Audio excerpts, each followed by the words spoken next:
நிச்சயமாகவே நான் உன்னை ஆசீர்வதித்து உன்னை பெருகவே பெருக பண்ணுவேன். பரலோகத்தில் இருக்கிற எங்கள் பிதாவே, நீ பேசுகிற தேவனாய் இருக்கிறபடினால் இங்கே வந்திருக்கிற ஒவ்வொரு நபரோடும், இதை கேட்க போகிற ஒவ்வொரு நபரோடும் நீ பேசும், நீ இடைப்படும். இந்த வசனம் வெறுமனே திரும்பாதபடி ஜனங்களுக்குள்ளே ஒரு பெருக்கத்தை கொண்டு வர கர்த்தர் கிருபை செய்து ஆசீர்வதிப்பீராக. உடைய கரத்தில் நாங்கள் அர்ப்பணிக்கிறோம். இயேசுவின் நாமத்தில் ஜெபிக்கிற நல்ல பிதாவே, ஆமென். அல்லேலூயா. ஆண்டவர் நம்மளை இந்த வருஷத்திலே நம்மளை பெருக பண்ணுவேன் என்று சொல்லிட்டாரு, வாக்கு கொடுத்திருக்கிறார். நாம் 4 விதத்திலே பெருகுவோம் என்று ஆண்டவர் சொன்னார். உபாகமம் 30:5 வசனத்திலே இந்த பூமிக்குரிய ஆசீர்வாதங்களினாலே நாம் ஒரு பெருக்கத்தை காண்போம். இரண்டாவதாக ஏசாயா 40:29 நம்முடைய சரித பிரகாரமான ஆசீர்வாதத்தை ஒரு பெருக்கம் நமக்கு என்ன செய்யும், உண்டாகும். எசேக்கியேல் 36:30 நாம் செய்கிற வேலைகள், தொழில்கள், இவைகளை நாம் என்ன செய்வேன், பெருக பண்ணுவேன் என்று வாக்கு கொடுத்திருக்கிறார். எசேக்கியேல் 30:37 வசனத்திலே மந்தை பெருகிறது போல அவர்கள் மனிதர்கள் என்ன செய்வேன், பெருகப்படும். ஆத்துமாக்களுடைய பெருக்கம் சபையிலே உண்டாகும். 4 விதமான ஒரு பெருக்கத்தை தருவேன் என்று நமக்கு வாக்கு பண்ணியிருக்கிறார். அப்ப எந்தெந்த நிலையிலிருந்து நம்மளை பெருக பண்ணுவேன் என்று, அதை 3 நிலைமையிலிருந்து நம்மளை பெருக பண்ணுவேன் என்று சொன்னார். ஒன்று, எகிப்திலிருந்து நம்மளை பெருக பண்ணுவார். எகிப்துனா உபத்திரவங்கள், வேதனைகள், பாடுகள் மத்தியிலே நம்மளை என்ன பண்ணுவார், அவர் பெருக பண்ணுவார். பாடு வந்துருச்சு, உபத்திரம் வந்துருச்சு அப்படின்னா சோர்ந்து போய் கிடக்கும். ஆனால் அதன் மத்தியில் ஒரு பெருக்கம் உண்டாகும் என்பதை நம்ம விரிவாய் முதல்ல பார்த்தோம். அதே 2வதாக வனாந்திரத்தில் இருந்து ஒரு பெருக்கம், அதை நம்ம முன்பாக பார்த்தோம். வனாந்திரத்தில் அடைக்கப்பட்ட ஒரு நிலைமை, என்ன வழி செய்வது, எங்கே போவது, என்ன பண்ணுவது என்று புரியாத நிலைமையில கூட நம்மளை பெருக பண்ணுவேன் என்று வாக்கு கொடுத்திருக்கிறார். 3வது, கானானிலே யுத்த களத்தில் நமக்கு இருந்தாலும் ஒரு சுதந்திரிக்கிறார். அந்த ஆசீர்வாதம் நம்முடைய வாழ்க்கையில் என்ன செய்யும், பெருகும். இந்த 3 காரியங்களை முன்பாக நம்ம பார்த்தோம். போன வாரத்திலே நான் சொன்னதை திரும்ப கொஞ்சம் நான் சொல்ல விரும்புகிறேன். யோசேப்புடைய வாழ்க்கையிலே அவன் ஒரு பெருக்கத்தை அல்லது ஒரு உயர்வை, ஒரு மேன்மையை பார்த்ததற்கு என்ன காரணம் அப்படிங்கிறதை நாம் கொஞ்சம் சில காரியங்களை பார்த்தோம். ஆதியா 39:1 அவன் விலைக்கு விற்கப்படுகிறான் என்று பார்க்கிறோம். அப்போஸ்தலர் 7:9 அப்படி போட்டிருக்கிறது, எகிப்துக்கு கொண்டு போகும்படி விற்று போட்டார்கள் அப்படி சொல்லி பார்க்கிறோம். அப்ப இந்த நாட்கள் நீங்க கவனிச்சு பாருங்க, நம்மளோட ஒரு பக்கத்து வீட்டுல ஒரு மனிதன் பேசிவிட்டாலோ அல்லது யாரோ ஒருத்தர் நம்ம ஏதோ சொல்லிவிட்டாலோ அதுவே நமக்கு ஒரு பெரிய பாடாக, பெரிய வேதனையாக நம்ம நினைத்து என்ன செய்யறோம், கலங்குகிறோம். அப்ப அது நிமித்தமா என்ன செய்யறோம், நம்ம செய்கிற வேலையை ஒழுங்கா செய்ய முடியல. அது எப்படி ஒரு வாரத்துக்காவது அதனுடைய பாதிப்பு நம்ம என்ன செய்யுது, உண்டாக்குது. ஒரு மன அழுத்தத்துக்குள்ள நம்ம போய் விடுகிறோம். ஆனால் இந்த யோசேப்பை கொஞ்சம் கவனிச்சு பாருங்க. அந்த தன் வீட்டிலே ஒரு செல்ல பிள்ளையாக வளர்ந்த ஒரு மகன், ஒரு வாலிப பேச்சில் உள்ள அந்த மகன் தன்னுடைய சகோதராலே விற்கப்பட்டு ஒரு உபத்திரவத்துக்கு நேராய், ஒரு வேதனைக்கு நேராய், ஒரு அடிமை என்ற நிலைமையில தள்ளப்பட்டிருக்கிறான். அப்ப அவனுடைய மனநிலைமை எப்படி இருக்குன்னு சிரிச்சு பாருங்க. அவன் இருக்கிற சூழ்நிலை நாம் இருப்போம் என்றால் அவனுடைய மனநிலைமை எப்படி இருக்கும், ஒரு பைத்தியம் பிடித்தது போல இருக்கும்.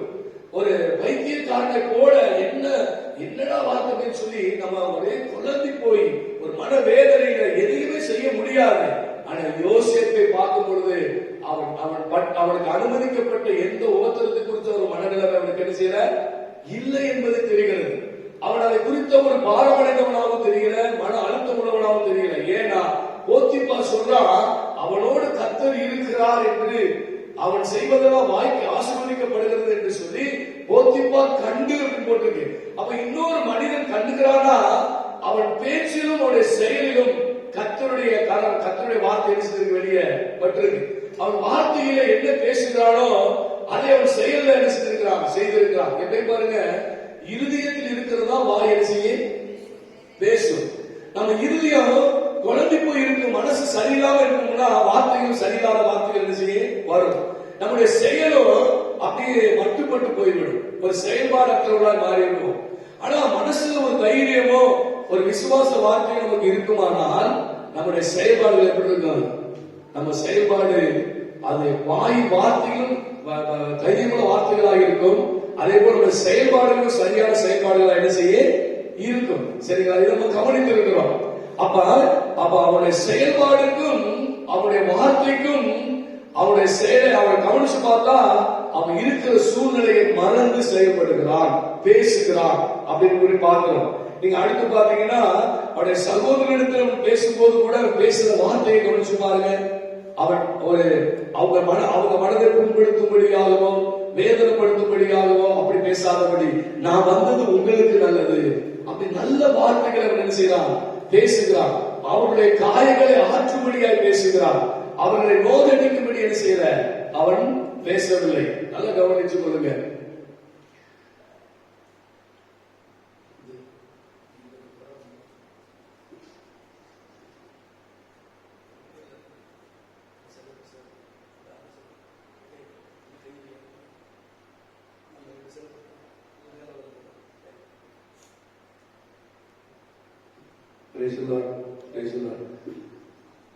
சரி கவனிங்க. இப்ப அவனுடைய சூழ்நிலை அவனை பதற வைக்கணும், குழம்ப வைக்கணும், வேதனைக்குள்ள நடத்திருக்கணும். ஆனா அவனுடைய பேச்சை பார்க்கும் போது அவன் பதறவில்லை, புலம்பவில்லை, அவன் தைரியத்தை இழக்கவில்லை என்று பார்க்கிறோம். அதே போல நீங்களும் நானும் ஒரு உயர்ந்த ஸ்தானத்துக்கு வர வேண்டும் என்றால், ஒரு பெருக்கத்தை வர வேண்டும் என்றால், நாம் சூழ்நிலைகளை பேசாதபடி, நமக்கு நேர்ந்த சம்பவங்களை பேசாதபடி நாம் என்ன செய்ய வேண்டும் என்றால், நாம் தேவனுடைய வார்த்தைகளையோ அல்லது ஆசீர்வாதமுள்ள அந்த வார்த்தைகளையோ நம் நாவில் என்ன செய்ய வேண்டும், பேச வேண்டும். நம்முடைய வார்த்தை நம்மளை வாழ வைக்கக்கூடியதா இருக்கிறது. நம்முடைய வார்த்தை நம்முடைய குடும்பங்களை கட்டக்கூடியதா என்ன செய்யுது இருக்கிறது. பாத்தீங்கன்னா நீங்க அவங்க சகோதரர்கள் பேசும்போது என்னென்ன வார்த்தைகள் பேசுறாங்கன்னா, அவன் நல் வார்த்தைகளை பேசுகிறவனாக இருக்கிறான், எதிரிகளுக்கு ஆறுதல் படுத்தும்படி பேசுகிறவனாக இருக்கிறான், அடுத்து பிறரை காயப்படுத்தாமல் பேசுகிறவனாக இருக்கிறான். அடுத்து பாத்தீங்கன்னா அவன் வாயின் வார்த்தையினாலேயே அவன் செயல்ல வல்லவனாய் மாறி அவன் நானும் நிறைந்தவனாய் தேசத்தினுடைய அதிபதியாக அவன் என்ன செய்யறான், மாறுகிறான். அன்பான தேவ ஜனமே, இந்த நாட்களில் நீங்க புரிந்து கொள்ள வேண்டும், நம்முடைய வார்த்தைக்கு நம்முடைய வாழ்க்கைக்கும் சம்மதம் இருக்கிறது. நம்முடைய வார்த்தைக்கு நம்முடைய குடும்பத்திற்கும் சம்மதம் இருக்கிறது.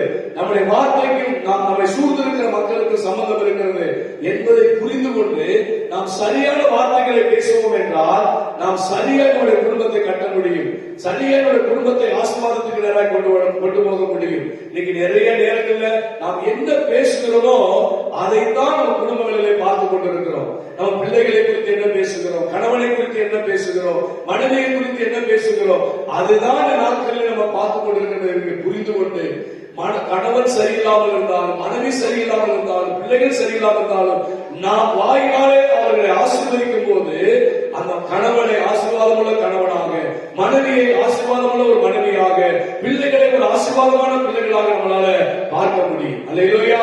அப்ப அந்த வாயின் வார்த்தை தான் நம்மளை ஆசீர்வாதத்துக்கு நேராய் ஒரு பெருக்கத்துக்கு நேராய் கொண்டு போகுது என்பதை இந்த இடத்துல நம்ம பார்க்கிறோம். அல்லேலூயா. அடுத்து இந்த நாள் நம்ம பார்க்க போறது நான் கவனிச்சு பாருங்க, தாவீதை குறித்து நாம் பார்க்க போகிறோம். தாவீது எப்படி அவன் பெரிய ஒரு ராஜாவா அவருடைய ஆளுகை தன்னைக்கு வந்தான் என்பதை நம்ம பார்க்க போகிறோம். 2 சாமுவேல் 5ஆம் அதிகாரம் 10வது வசனம் சொல்கிறது, தாவீது நாளுக்கு நாள் விருத்தி அடைந்தான், சேனைகளின் தேவனாகிய கர்த்தர் அவனோடு கூட இருந்தான். அங்கே யோசேப்போடு கர்த்தர் இருந்தாலும் பார்க்கிறோம், இங்க தாவீதோடு கர்த்தர் செஞ்சாரு இருந்தான். அவன் வரவர் என்ன பண்ணா விருத்தி அடைந்தானா. அவனும் ஒவ்வொரு ஸ்டெப்பா மேல செய்யறான், யோசேப்பு கடந்து போகிறான். அப்ப இந்த தாவீதை குறித்து நம்ம பார்க்க போறோம். இந்த தாவீதுடைய வளர்ச்சிக்கு, இந்த தாவீதுடைய பெருக்கத்துக்கு என்ன காரணம் அப்படின்னு பாத்தீங்கன்னா, சங்கீதம் 63 1-12 வரை நீங்க வாசித்து பாத்தீங்கன்னா அந்த சூழலை நீங்க கொஞ்சம் சிந்திச்சு பாத்தீங்கன்னா அவன் சொல்ற வார்த்தைக்கு சம்பந்தமே இல்லாம பேசிட்டு இருப்பான். சரிங்களா? நல்லா கவனிங்க.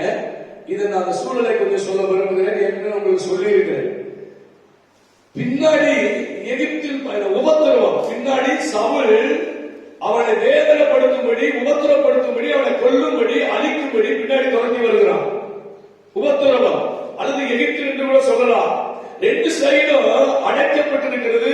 முன்னேயும் ஒரு வனாந்திரம் இருக்கிறது. யூதேயா வனாந்திரம் செய்து முன்னே இருக்கிறது. இப்ப வனாந்திரத்துல போனா வழி தெரியாது. சரிங்களா? வனாந்திரம் இருக்காது, வழி இருக்காது. அந்த வனாந்திரம் எப்படிப்பட்ட வனாந்திரம்? இன்னைக்கும் அந்த வனாந்திரம் இருக்கிறது. அதற்குள் போனவர்கள் யாரும் உயிரோடு திரும்பினதில் என்று சொல்கிறார்கள். அப்ப அந்த யூதேயா வனாந்திரத்தில் பயங்கர காற்று வீசும் என்று சொல்றாங்க. அதே மாதிரி உலகத்திலே அதிகமான வெப்பநிலை அதிகமா இருக்கிற ஒரு இடம் இந்த யூதேயா வனாந்திரமா. இப்ப இந்த காற்று வீசும் போது வெப்ப காற்று வீசுமா, உள்ள போகும்போது இந்த மனிதனுக்கு என்ன நடக்கும் அப்படின்னு பாத்தீங்கன்னா, அந்த வேர்வை உள்ள இருக்கிற தண்ணி எல்லாம் அந்த வெப்பத்தினாலே வேர்வையாய் மாறிடுமா. அப்ப இந்த காத்து குளிரி காத்து வீசுகிறது. அவன் உப்பு நிறைந்த மண்ணுன்னு சொல்றாங்க. அது அவன் மேல என்ன செஞ்சிருமா, பற்று அவன் மேல இருக்கிற ஈரத்துக்கு இந்த மண்ணு போய் பட்டு அப்படியே விறுவிறுன்னு என்ன செஞ்சிருமா, குடிச்சுக்கிருமா. பாருங்க, வேர்வை வெளியாக தண்ணி தாகம். இப்ப உயிர் போகிற ஒரு நிலைமை, ஒரு மரண தருவாயில இருக்கிற அவனுடைய நிலைமை. இந்த நிலைமையில 63வது சங்கீதத்தை பாடுகிறான். இப்படிப்பட்ட ஒரு வனாந்தரத்துல மரணத்தின் தருவாயில் நின்று கொண்டு இந்த வனாந்தரத்துல பாடுகிறான். அதனால கவனிங்க. ஆனா அவனுக்கு எதிரே இருக்கிற ஒரு என்கேரி ஒண்ணு இருக்குன்னு அவனுக்கு என்ன செய்யாது, தெரியாது. அந்த என்கேரிக்கு எப்படி போறது தெரியாது. அன்பான தேவஜனமே, இவனுடைய வாயின் வார்த்தை அவனை நேர என்கேரிக்கு நேராய் கொண்டு போகிறது. அல்லேலூயா. அவன் பாடுகிறதை பாருங்க. அவன் சொல்றான், இந்த வனாந்தரத்தை சொல்றான், தேவனே நீ என்னுடைய தேவன், அதிகாலமே உம்மை தேடுகிறேன். வறண்டதும் விடாய்ந்ததும் தண்ணீரற்றதுமான நிலத்திலே என் ஆத்துமா மேல் தாகமா இருக்கிறது. அங்க இருக்கிறது என்ன?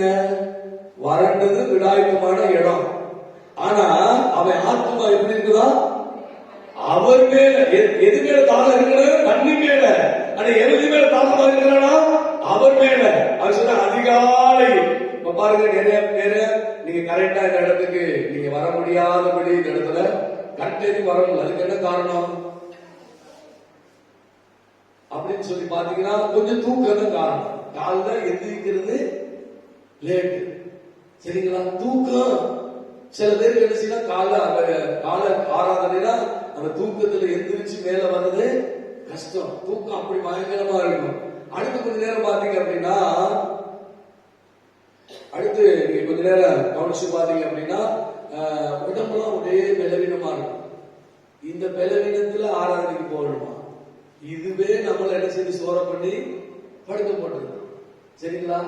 ஆனா இவ்வளவு பெரிய வேதனையில் இருந்தவர் சொன்னாரு, அதிகாலமே உம்மை தேடுகிறேன். எங்கிருந்து இந்த வார்த்தை கவனிங்க, எங்கிருந்து பேசி பாடுறார் பாருங்க.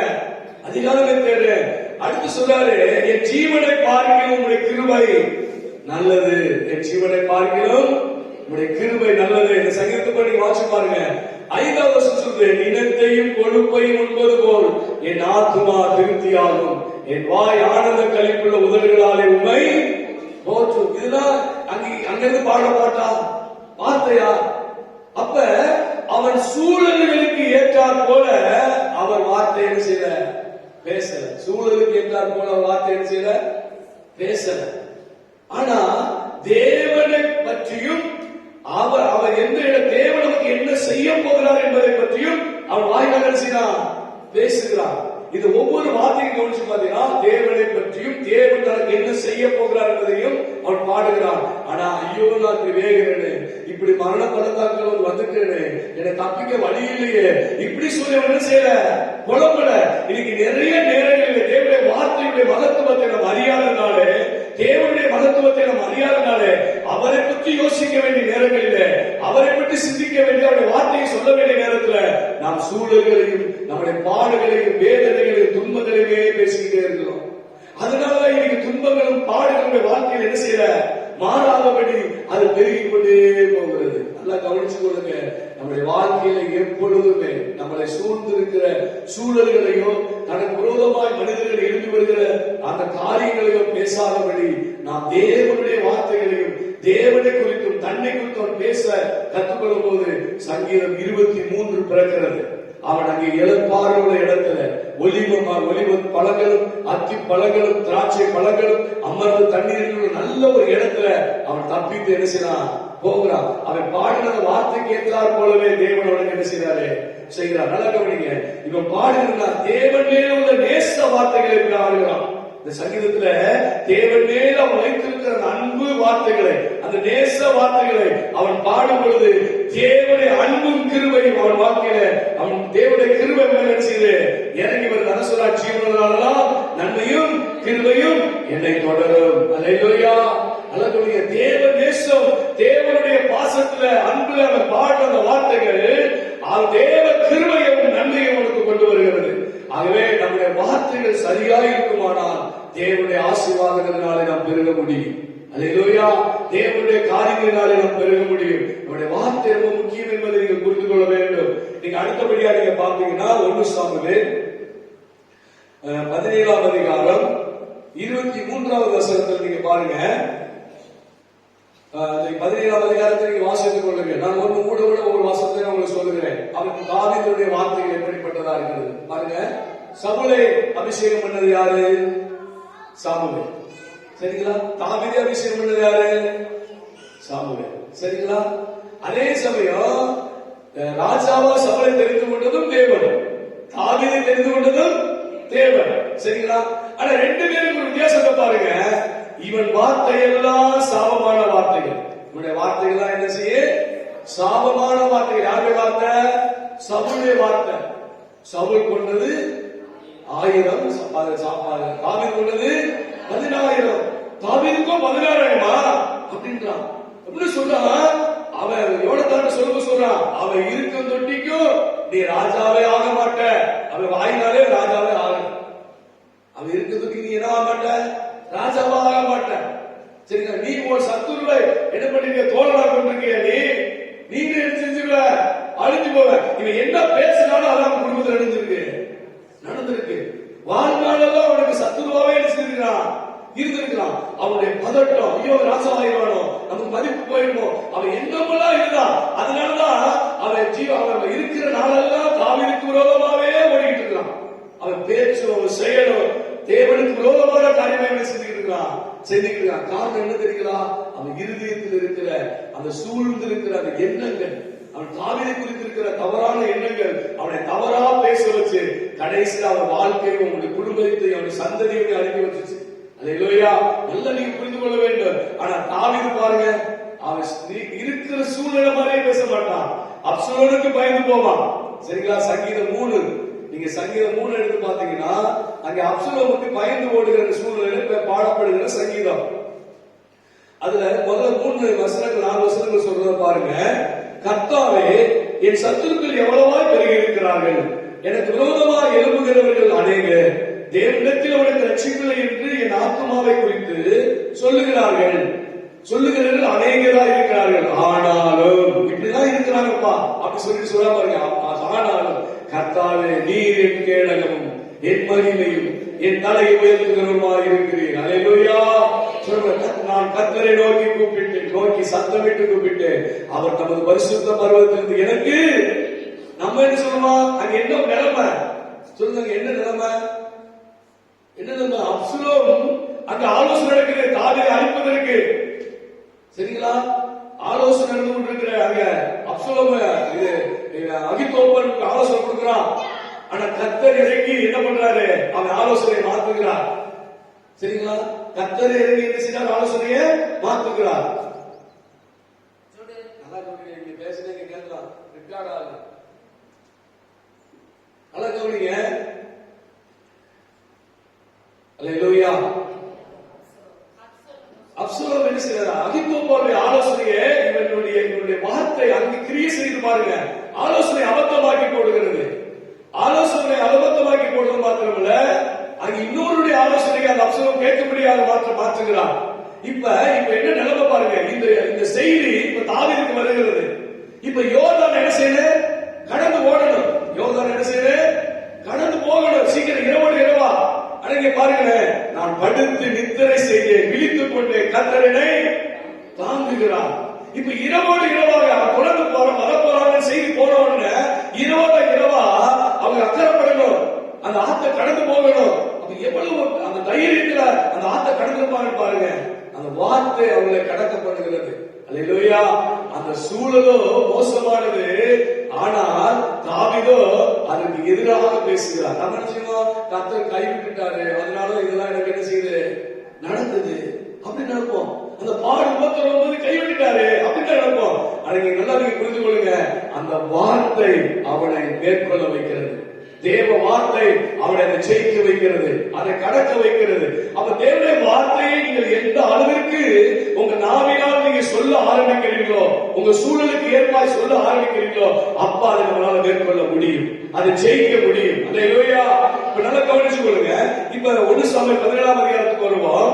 அங்க நீங்க கவனிச்சு பாத்தீங்கன்னா, கோலியாத்து 40 நாளா வந்து என்ன செய்யறான், சவுண்ட் கொத்தை கொத்த வாடா கூப்பிட்டுக்கிட்டே இருக்கிறான், இருக்கிறான். இந்த சத்தத்தை யார் கேட்டது? எல்லா போர் செஞ்சவங்க, பல போருக்கு யுத்தத்துக்கு போனவங்க, யுத்தத்துல பழக்கமானவங்க, ராணுவத்தில் இருக்கிற அத்தனை பேர் என்ன பண்றாங்க, ராஜா முதற்கொண்ட சத்தத்தை கேட்டு 24வது வருஷம் சொல்லுது, இஸ்ரவேல் எல்லோரும் அந்த மனுஷனை காணும் போது மிகவும் பயப்பட்டு அவன் முகத்துக்கு விலகி ஓடி போனாங்க. என்ன செய்யறாங்க? ஓடி ஒழுங்குகிறாங்க. இவங்க பழக்கமானவங்க, ராணுவத்தில் பயிற்சி பெற்றவர்கள், யுத்தத்துக்கு போனவர்கள், பயந்து போடுறாங்க. யுத்தமே பார்க்காத, யுத்தத்துக்கு பழக்கம் இல்லாத ஒரு சின்ன பையன் பயணம் செய்ய அங்கிட்டு அது சொல்ல பாருங்க. அதை கேட்கிறப்ப 23வது சொல்றது, அதை தாவீது கேட்டான் என்று போட்டிருக்கிறது. அப்ப 26வது வருஷத்துல தாவீது சொல்றாரு, ஜீவனுள்ள தேவனுடைய சேனைகள் நிந்திக்கிற விருத்த சேதனம் இல்லாத இந்த பெலிஸ்தீன் எம்மாத்திரம், வார்த்தைங்களா எம்மாத்திரம், எல்லாரும் பயந்து வர்றான், இவன் வார்த்தை எம்மாத்திரம் அப்படின்றான். எம்மாத்திரம் வார்த்தை எப்படி எம்மாத்திரம். நம்ம என்ன செய்வோம், ஒரு பயந்த மாதிரி வந்துருச்சுன்னா அவ்வளவுதான். அது சின்ன காரியத்துல கூட நம்ம அவ்வளவுதான் இப்படி மூச்சு. ஏத்த வீட்டுல ஒருத்தர் செத்து போயிட்டான்னு சொன்னாங்க, இந்த வீட்டுல செத்து போயிட்டாங்க தெரியுங்களா? ஏத்த வீட்டுல ஒருத்தர் இறந்து போயிட்டான்னு சத்தம் கேட்டுச்சு, டப்புனு அந்த அம்மா இறந்து போச்சு. சரிங்களா? ஒரு 4 நாளைக்கு முன்னாடி நம்ம மானாமதுரை பக்கத்துல. நல்லா புரிஞ்சுங்க, ஒரு சின்ன காரியத்துல பயந்தாலே நம்ம அப்படி பயந்து நடிக்கிறோம். ஆனா ஒரு ராணுவமே பயந்துருக்கு. ஆனா இந்த தாவீது பயப்படும் சார், அவன் எம்மாத்திரம். இவன் நம்ம பெரிய ஆளு பாருங்க, இது அவரை பார்த்து சின்ன ஆள் மாதிரி சொல்ற மாதிரி இருக்குது. அடுத்த ஒரு வார்த்தை பாருங்க, இந்த வார்த்தையை சொன்ன உடனே 28வது வருஷத்துல போட்டிருக்கு, அவருடைய சகோதரர்கள் ஏளனமாய் இவனை பேசுகிறார்கள். நீங்க அந்த ஆட்டை பெரிய மாதிரி வீரத்தை காட்ட வந்தேன் சொன்ன மாதிரி என்ன ஏளனப்படுத்தினாங்க.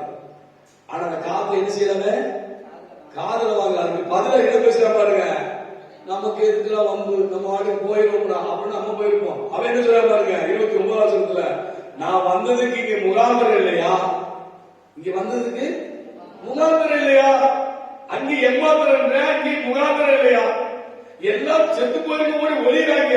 இவன் சாகிறதுக்கு துணிஞ்சு செய்யா நிக்கிறான். வார்த்தை பாருங்க, ஒரு ஜெயத்தை கொண்டு வருகிற வார்த்தை எவ்வளவாய் பயன்படுகிறது. அதைத்தான் உங்க சொல்லிட்டு இருக்கிறேன். சரிங்களா? சும்மா தாவீது போய் யுத்தம் பண்ணல, அவன் மனதில் ஒரு தைரியம், ஒரு விசுவாசம், தேவனை குறித்து தேவன் யாரு நான் யாரு என்பதை புரிதல் அவருடைய வாழ்க்கையை செயல்படுத்த வைக்கிறது. நீங்க அடுத்து கவனிச்சு பாருங்க, 31வது வருஷத்துல சொல்றாங்க, தாவீது சொன்ன வார்த்தைகளை அவர்கள் கேட்டு அதை சவுலின் சமூகத்தில் அறிவித்தார்கள். அப்பொழுது அவனை அழைப்பித்தான். 32வது வருஷத்துல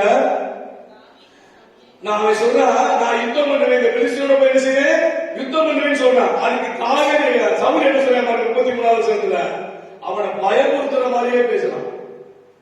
நமக்கு ஒரு ஆள் கிடைச்சான்னு ராஜா கொள்ளலாம்ல, அந்த ராஜா இவனை பயமுறுத்துற மாதிரி, நீ சின்ன பையன், அவன் ஆரம்பத்துல யுத்தம் செய்கிறவன், அவன் எவ்வளவு யுத்த வீரன் தெரியுமா, அவன் எவ்வளவு பெரிய ஆள் தெரியுமா அப்படின்னு என்ன செய்யறான் புரியுதான்.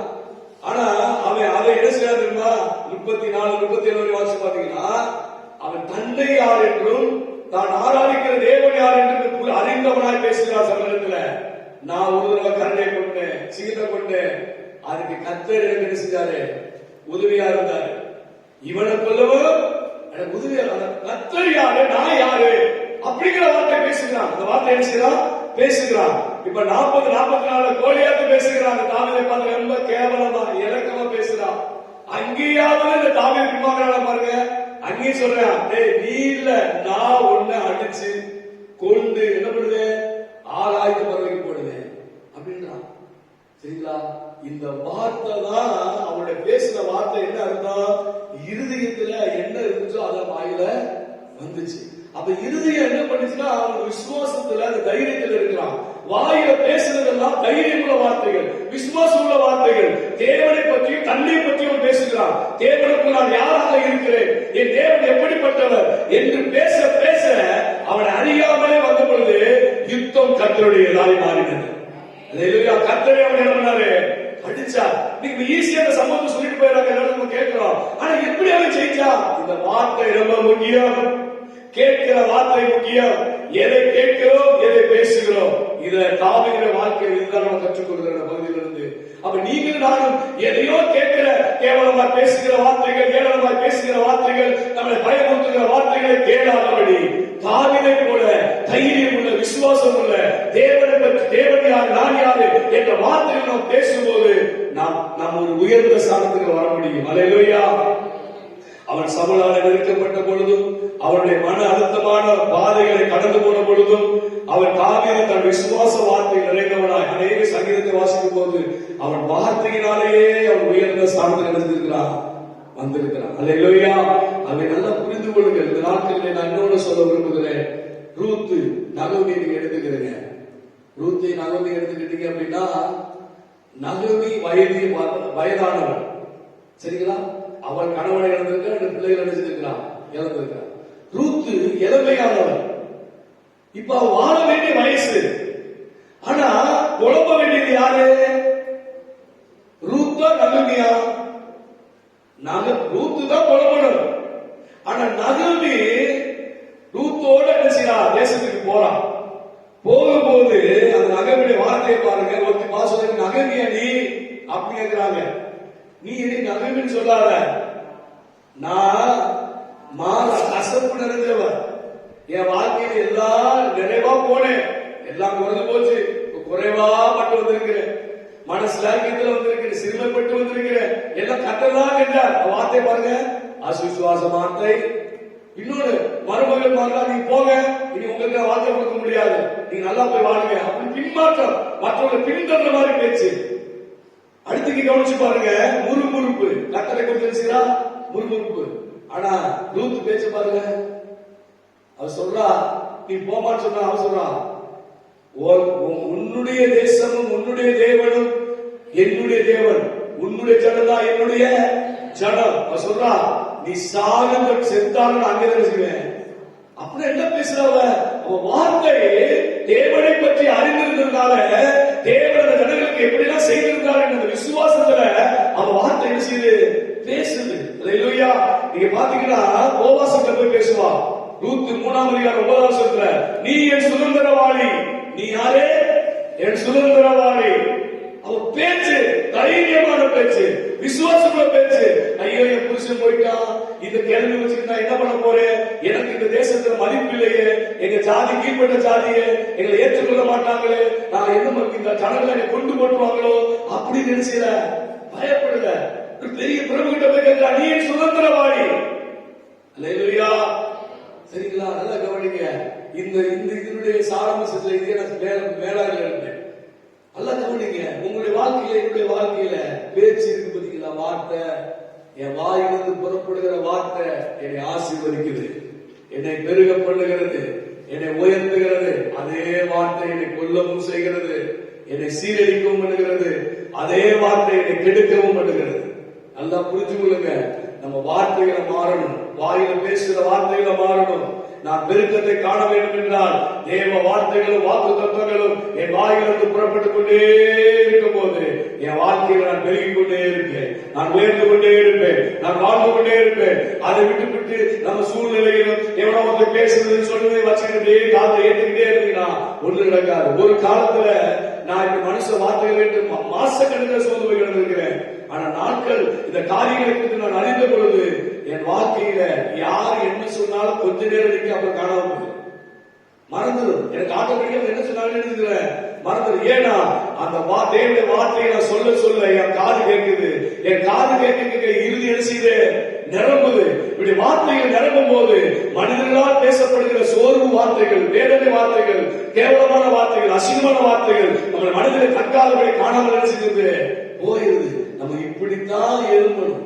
பெருக வேண்டும் என்றால் நம்முடைய வாய் ஒரு காரணமாக இருக்கிறது. அல்லேலூயா. நம்முடைய வாயின் வார்த்தைகள் ஒரு காரணமா இருக்கிறது. நீங்க ஊருக்குள்ள ஒவ்வொரு குடும்பத்தை கொண்டு கவனிச்சு பாத்தீங்கன்னா அந்த குடும்பத்தில் என்ன பேசினார்களோ சண்டை போடும் போது அதுதான் அந்த குடும்பத்தில் நடந்திருக்கிறது. நீங்க எந்த குடும்பத்தை கவனிச்சு பாருங்க. அதே மாதிரி நம்ம வாழ்க்கையில கூட இப்ப விளையாட்டுக்கு பேசியிருப்போம், எதையாவது ஒண்ணு சொல்லியிருப்போம், அது அப்படியே நம்முடைய வாழ்க்கையில் என்ன செஞ்சுட்டு இருக்கு? நடந்து கொண்டிருக்கிறது. நம்ம பேசாத வார்த்தை ஒன்று நடக்கல. ஆனா நம்ம பேசும்போது தேவன் நம்மளுக்கு ஒன்றுமே செய்ய முடியாது. ஆனா தேவ வார்த்தையில தேவனுடைய வார்த்தைகளை சிருஷ்டிக்கிறவராக இருக்கிறார். வார்த்தை சிருஷ்டிக்கக்கூடியதாக இருக்கிறது. வார்த்தை ஜீவனுள்ளதாக இருக்கிறது. வார்த்தை எதற்காக அனுப்பப்படுவதோ அதை செய்யாமல் திரும்ப வராது என்று வேதம் சொல்லுகிறது. அப்ப நம்ம பேசுகிற வார்த்தை அது நல்ல வார்த்தை, நல்லதை உருவாக்கும். கெட்டதை பேசுவோம் என்றால் கெட்டதை கண்டிப்பா உருவாக்கும். ஆகவே எப்பொழுதும் கவனமாக பேச நம்ம என்ன பண்ணணும்? கற்றுக்கொள்ளணும். அப்ப யோசேப்பு தன் வார்த்தையினால் மிகப்பெரியவனாய் மாறினான்.